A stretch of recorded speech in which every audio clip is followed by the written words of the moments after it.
It's Solicits week. As we've been saying though, since last month's Solicits is probably pretty boring Solicits.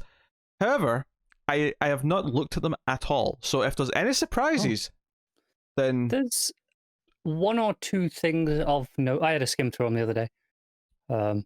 yesterday. There is was only yesterday. Jesus Christ, this week has been so long. Then yes, I looked through them yesterday. One or two things of note, I guess.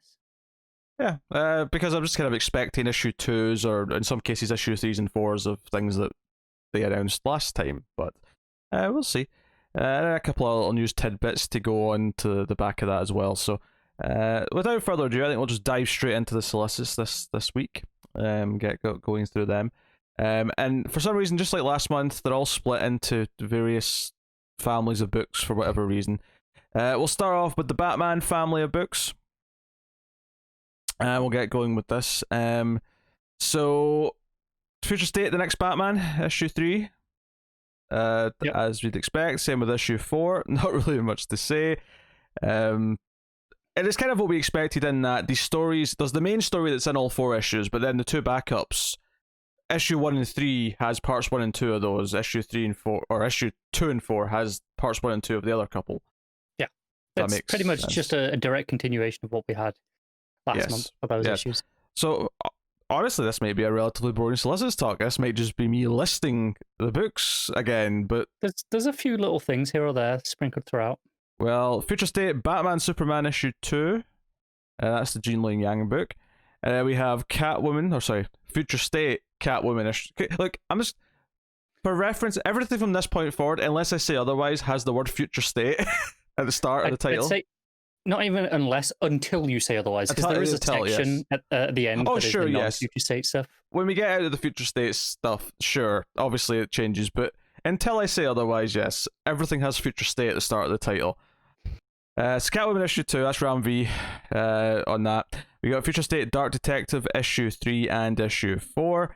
The main story in that being by Tamaki. I'm just sort of saying the main story to remind everyone what each one of these is. Yeah, I like how at the end of the last book there with Catwoman, you were like, I'm not going to say Future State in front of every single one. And then immediately on that one, you went Future State Dark Detective. Okay, well, in my defense, it's because Catwoman's already just a book title, whereas Dark Detective's unique to this thing. So, look, Future State might be said intermittently if my tongue just happens to go there, but sometimes I might not. So therefore, just roll with the punches, basically. And then we got Harley Quinn issue 2. That's Stephanie Phillips writing that one. Nightwing issue 2. Andrew Constant writing that one. Robin Eternal issue 2. I don't even remember this one. Okay, Robin Eternal. By Megan Fitzmarn. And that's the Bat books. Well, that was quick. Oh, this is before you move on, Newsarama did a little here's the bullet points at the top of interesting highlights in case you don't want to read through the text of all of those solicits, which I get why you wouldn't. And there's one thing that I don't know if they know something that we don't, and maybe we've missed. Because in one of their points, they say, in his concluding solo title, Nightwing teams with the next Batman. And I'm like, now I know this is only a 2-issue thing, and technically, yes, this is concluding because it won't be Future State Nightwing or whatever they called it after this. Yeah, but I'm assuming the Nightwing book itself wasn't cancelled, was it? I don't think it is. I think this is just their phrasing that maybe you're reading into a little bit much. Oh, maybe it was just they literally said in his concluding solo title. That's I don't know. It's just the phrasing they want to use to make it sound different at the start of the sentence. It's just in his concluding solo title, meaning his Future State book. Maybe, but I felt like they should have worded that better. I don't think there's anything wrong with that sentence. I think this is you reading into it too much. Now, and even if we come back after Future State and Nightwing's been cancelled, I still don't think this was them knowing that. Maybe not, no. So, so there you go. Also, Tim Drake's dying, apparently. I just read that at the end of it. Onomatopoeia from Kevin Smith's Green Arrow stuff is showing up in Catwoman, I think, which should be fun. He's a fun villain. Yeah, don't worry. I'm sure it's not going to stick for anyone who's panicking. Yes. I'm sure everything that matters in this crazy alternate future matters so much.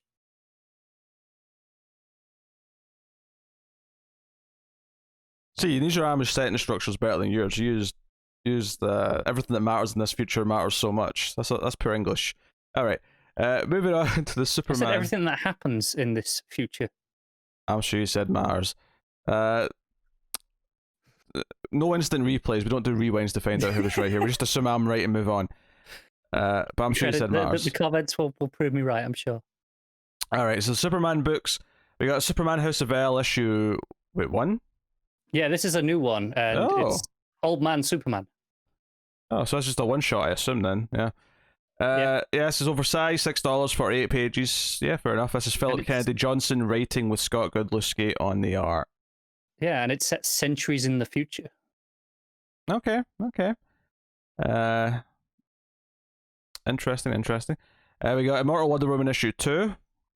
Was the Wonder Woman book in the Superman family last time? It was either in the Superman family or it was in the Justice League family. I can't remember. I would expect it to be in the Justice League family, but I'm more critiquing the Solicits presentation by Newsarama/DC here than I am the books themselves, admittedly, at this point. But yeah, I mean, I'm sure this was the way they were given to Newsarama from DC. They were given them section by section because these were released steadily throughout the day, and then here's the quote-unquote full solicits at the end, which is kind of normal from what we see with DC solicits anyway. It's just that Newsarama decided to be lazy these last couple of months and not actually compile them into a full solicits at the end like they usually do. So yeah, Immortal Wonder Woman issue 2. This is the Michael Conrad, Becky Cloonan story. Yes, this is the one with anyway. Diana still. Yes. And then we got Kara Zor-El Superwoman issue 2. This is Margaret Bennett. Very intrigued by that one. Legion of Superheroes issue 2. That's the Bendis and Rosmo. Which I've got a sneaking suspicion that Connor might have to end up reading. Just a hunch. I'm ill those months. And then we got Superman of Metropolis issue 2. Main story by Sean Lewis. And then some other ones as well. So again, it's one of these oversized ones with the backups. Then we got Superman versus Imperius Lex issue 2. This is the Mark Russell one. So that's wrapping. Oh, sorry, and issue 3. So that it's wrapping up. Although issue 3 is coming out in March, I believe.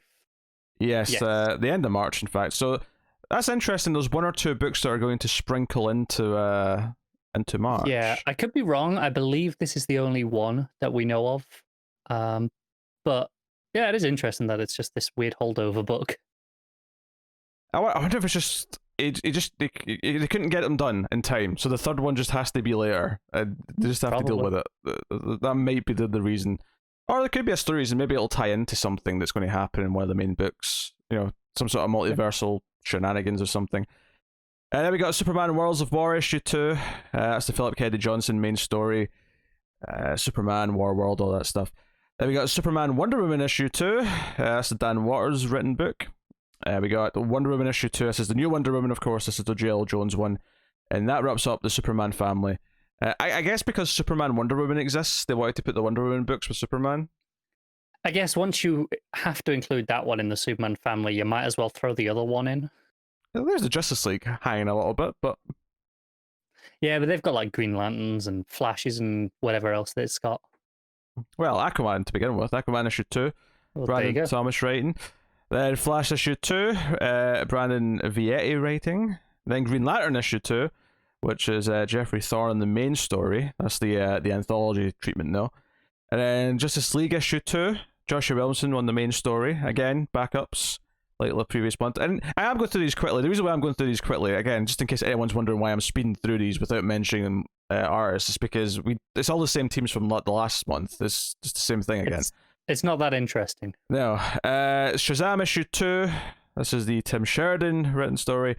And then Suicide Squad issue 2 is Robbie Thompson on the main story with Jeremy Adams on the Black Adam backup. Swamp Thing issue 2 is next. Ram V, Mike Perkins. Kind of looking forward to that. Stuff. Yeah. Teen Titans issue 2, Tim Sheridan, and that wraps up the Justice League. And to be honest, Justice League might as well just be named rest of the DCU. Yeah. Because Swamp Thing and Teen Titans, I wouldn't really consider, or even Suicide Squad, now that I'm scrolling up to see more of them. Like, the first batch of them, sure, those are Justice League characters.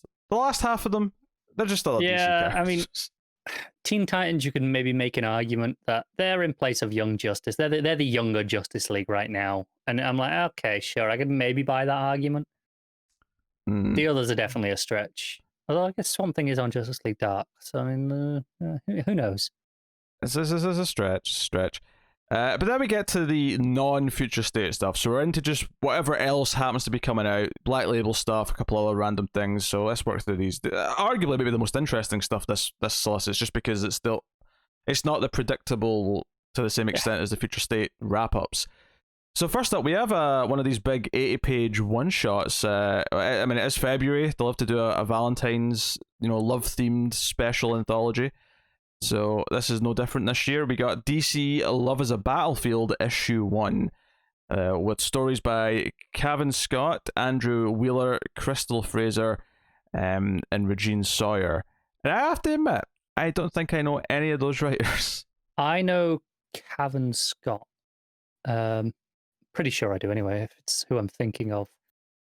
I think, if it's the person I'm thinking of, does a lot of like young adult Star Wars stuff. I think he's working on the new High Republic stuff as well, and might actually be writing the main High Republic comic for Marvel that's starting in like January. If I'm thinking of the right person, I think I am. But that's the only one I am familiar with. Yeah, I mean, we typically skip these just because they tend to be these big books that are fairly irrelevant, and and if they're on a quiet week, sure, we may have a look at them, but for the most part, they end up being on a week where there's 10 other books, and it's like, well, the 80-page thing that's not in continuity can probably just stay over there and be its own thing. But more interesting, though, I think, is Generations Forged issue 1. And this is like an 80-page one-shot. But unlike that, this seems a lot more relevant to our interests. Yeah, obviously we had Generations Shattered, I believe it was, yes. In January. So yeah, this would kind of be it says Forged, but I would argue maybe Reforging is perhaps a better descriptor, given that the previous one's called Shattered. So we've got stories in here by Dan Jurgens, Andy Schmidt, and Robert Venditti. Art by Brian Hitch, Mike Perkins, Bernard Chang, Paul Pelletier, and others. So I imagine they've not finalized everyone yet. So I'll read the description for this one, though, because this obviously is very intriguing, given what this is.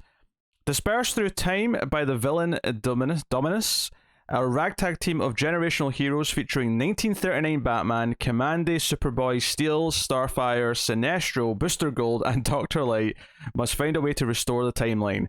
And what they ultimately discover is something far, far greater. You have to read it to believe, as time dies and generations rise. So, yeah, obviously, unlike the Random Love Anthology, this is a bit more pertinent to our interests as far as the DC universe is concerned. So this is definitely something we'll be looking at. Yeah, and I'll fill in for Matt a little bit here in that Dominus as a villain exists in DC history already. I'm not surprised. Interestingly though, is the main villain of a story arc from the late 90s called The Dominus Effect in Superman, written by Dan Jurgens, and it was about like the breaking of some realities and multiple Supermen. Interesting. I'm very I mean, this might end up just being like a standalone thing to sort of pull in some of those generation ideas they had and just put them as a couple of big one shots, and that may be all it is, and that's fine. Yeah, and it's weird because where was it we got the first Generations tease recently? It was in one of the anthologies recently, right? Yeah, it said to be continued in Generations Future State. Yes, which DC have now confirmed they are just completely separate things. That there isn't going to be a Generations Future State. It will just be continued in these Generations one-shots. Which I don't think is a problem in and of itself. It's just kind of weird that they seem to be connected at some point and then they change their minds and now they're not connected. That's just, it feels messy. Right. It does. So we've had that in a published comic means that it was clearly the plan at some point fairly late along the way, right? Maybe they looked at it and went, you know what? The connection between these two things is fairly tangential at best. Maybe it would be actually better for both just to say, no, clean break, this is this thing, this is that thing, move on. Quite possibly. So it may be a good creative choice, ultimately, but it does feel messy in the run-up to it. We'll just have to see how it turns out to have any sort of proper opinion. Also kind of interesting here is we get Man-Bat issue 1. So You might remember finally back. there was a 5-issue Man-Bat series that was supposed to come out last summer, something like that. It was solicited before the break, from what I recall. We had like the first one or two issues solicited, maybe 3. When I say last summer, I mean this past summer. I don't mean. Yeah, summer just gone. Yeah, I realized last summer kind of sounded like I meant last year. Yeah, and it kind of got taken off to Solicits, and it was one of those things where they were kind of like taking a lot of things off the schedule to like minimize it during the the first sort of lockdown and pandemic, and everything was sort of dying down for a bit. This was one of the casualties, and we didn't really know if it was ever going to pop back up again. But yeah, the 5-issue Man-Bat miniseries by Dave Wielgosz and Sumit Kumar. Now, admittedly, I don't remember if those were the same creative names from the first time, just from memory. I think they are. Kumar definitely sounds familiar to me. Yeah. I assume they probably are, but if anything has changed here in terms of creative, feel free to let us know. But yeah, so it's nice to see it back. I was always intrigued by the idea of a Man-Bat mini. So yeah, we were all very open to this, right? And honestly, the fact that it actually says resolicit in the information here tells me it must be the same team. Yeah, probably, yeah. Because it'll be the exact same information. So I mean, it's kind of not excited to talk about in that sense. Though there's no new information here, but it's finally coming out. It's because it was officially put on indefinite hold when they were asked about it after everything came back, and it was just missing from like the next 2 or 3 months of solicits. So nice to know we're finally going to see it. I'm assuming it's all finished as well, so there won't be any delays. Yeah, very possibly. Next up, here's something else. We got Truth and Justice issue 1.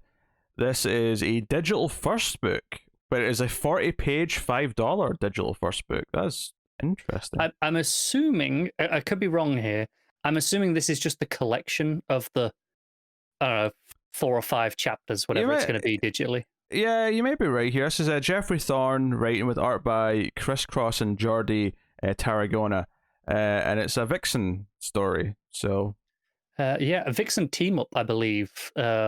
Is kind of the premise. So, very interesting, and that's kind of it for the issue. Actually, where's the Black Label stuff? Is that just further down? Because it'll be further down, yeah. Okay, there's a bunch of trades, yada yada. Here we go. American Vampire 1976 issue 5. No surprise there. Batman Black and White issue 3. I have to admit, I'd forgotten they were doing this again. It's because we've not had any of the issues yet, so it's like for the first 3 issues when they're solicited, I keep forgetting sometimes what's I do that with a lot of books. Once I've read one, it's like, okay, this exists, it's in my brain, it's cemented, I know where it is. I'm still looking forward to this, because there's a lot of high-profile creative teams. Oh yeah, you got Evely in there, Seeley, yeah, so that's an interesting got, John Ridley doing a story with Coipel again. Yeah, hard to complain about any of the people on this book. Bengal, who I'm a big fan of. So, yeah, very, very intriguing. You got White Knight presents Harley Quinn issue 5, so that's still ticking. Batman Catwoman issue 3, of course, that's, again, I mean, obviously this one's a bit more cemented in my head because we've been waiting on it for forever. So it's kind of become a bit infamous. But yeah, so issue 3 of that's coming out in February. I'm looking forward to seeing how the Phantasm stuff gets put in there. I'm more intrigued than I am excited, I'll be honest. That's fine. There has to be a bad cop. You can be bad cop. Dreaming Waking Hours issue 7. We got Far Sector issue 10. That book is taking so long to get finished. Frankly, that'll be the real reason why you haven't had more Naomi solicited yet. Because correct me if I'm wrong, Bendis did say he was waiting until it's free. So after this book, I imagine that'll be his next project. You would hope so. If there's like another mini before that, oh my god, like the wait between Naomi seasons is ridiculous. I hope so for your sake as well, frankly, because oh dear. I get it. I get the frustration with those waits, but at the same time, I'm actually liking Far Sector, so I'm quite happy that they're letting him just do his thing. And hey, if it takes time, it takes time. Get it done. Yeah, Green Lantern season 2 issue 11 is out, which is not a Black Label book. It's just bundled with them because there's nowhere else to put it in this month's solicits. Rorschach issue 5, that's still going. Good stuff. I like the cover of that one actually. Rorschach in the rain. Pretty. Yeah, it's a gorgeous cover. Both covers are really nice, actually, to be honest. Yeah, the other one's very minimalistic. It's basically your kind of Apocalypse Now cover, but just with the silhouette of a giant Manhattan walking past the sun. Yeah, that's the regular cover, actually. That one that you talked about. The more Watchmen-y cover is the variant. Oh yeah, I mean, I think for the most part, if they've got both, typically they show the variant first on these solicits. That's pretty much just the standard thing. Yeah, it's a weird choice. You got your other random things like Scooby-Doo, Where Are You 108, Sweet Tooth The Return issue 4, and then we're into some more trades and hardcovers. Yeah, I'm a bit disappointed. The first one here is a Death Metal Deluxe edition. The disappointing thing is it is literally just Death Metal 1 to 7. Doesn't include even like the multiverse end one shot. Nothing. That's a wait for an omnibus, I'd say. Unless you haven't read it and you just wait for trades to read things and you're going to pick up all the books, then fair enough. But I think if you're waiting for the Ultimate Collection, you're going to have to wait for the omnibus at some point. Does seem that way. And it's a shame, because if it had been just a regular hardcover, I could have gone, okay, but this is a deluxe, oversized one.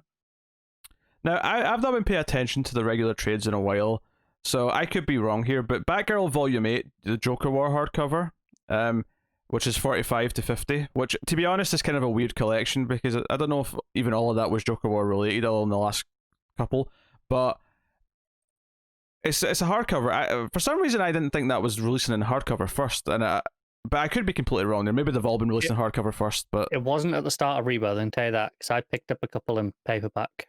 Really, there you go. So that's an annoying choice, my consistency point. Meaning, if you've been collecting the paperbacks and you want the paperback to, have a matching set, you're waiting an extra 6 months or whatever after that comes out to get that. That kind of sucks.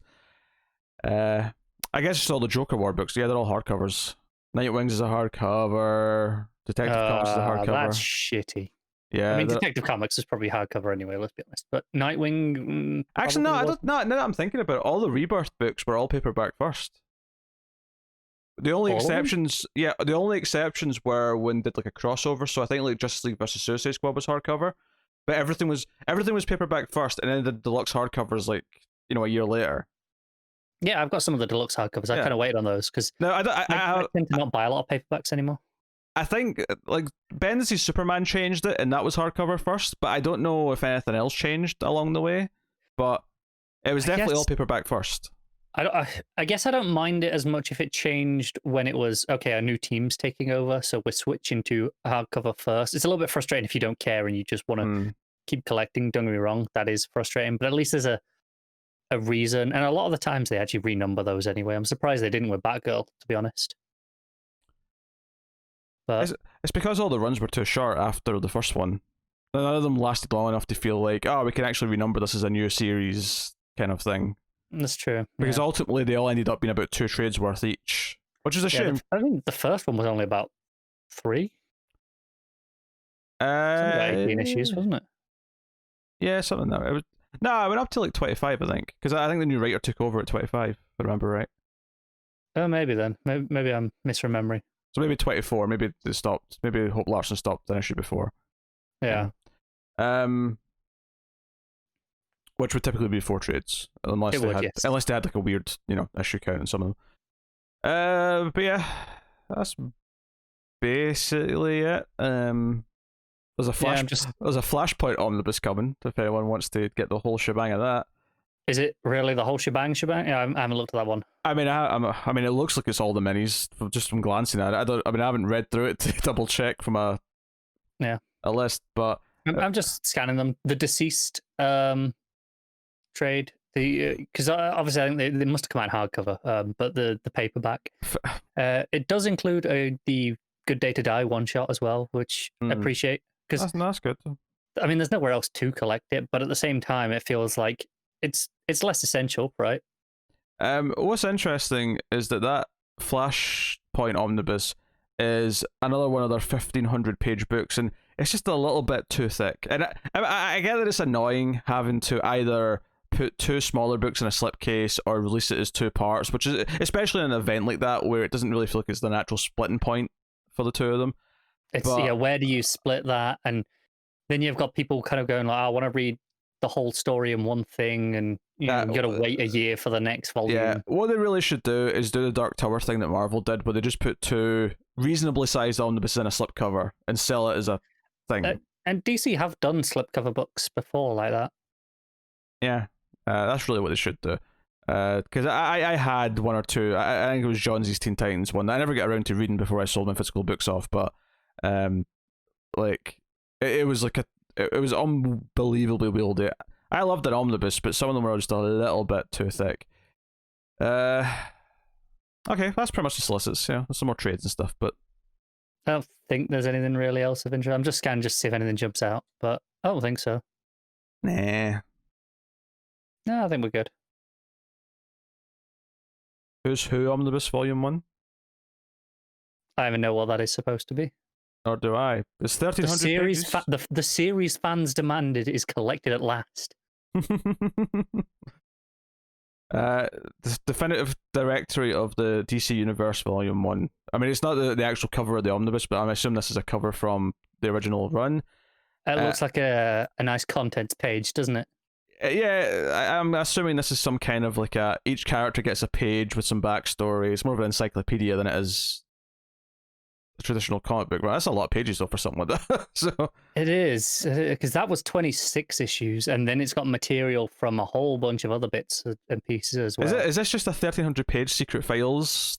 I think it kind of is. Yeah, all right, okay, interesting.